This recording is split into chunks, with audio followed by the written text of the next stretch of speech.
Hi అండి నన్నారి ఎలా తయారు చేసుకోవాలో ఈ సమ్మర్లో కూల్గా మీకైతే షార్ట్ అండ్ స్వీట్గా చూపించేస్తాను, చూసేయండి. ముందైతే ఒక లెమన్ కట్ చేసుకోవాలి.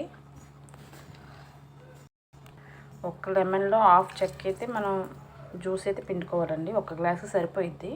తర్వాత అయితే 2-3 ఐస్ క్యూబ్స్ అయితే వేసేసుకుందారు వీటిలలో కూల్గా. ఇంకా నన్నారి అంటే మనం తీసుకున్న గ్లాస్ క్వాంటిటీని బట్టి చూస్తున్నారు కదా, నేనైతే ఇట్లా ఒక 2-3 స్పూన్స్ అయితే ఉంటుంది. ఇందులో అయితే ఇప్పుడు మనం వాటర్ మిక్స్ చేసుకుంటాం. ఇంకా ముందే నేను వాటర్లో అయితే చియా సీడ్స్ అయితే నానబెట్టుకున్నానండి. డైరెక్ట్గా ఇంకా అదే వాటర్ పోసేసుకోవడమే. చల్లని నన్నారి అయితే రెడీ అయిపోయింది. ఒకసారి తాగి టేస్ట్ కూడా చేసి ఎలా ఉందో చెప్తారు. చల్లని నన్నారి అయితే రెడీ అయిపోయింది.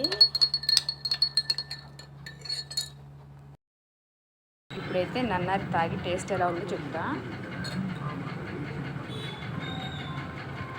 చాలా బాగుందండి. సమ్మర్లో అయితే ఖచ్చితంగా ట్రై చేయ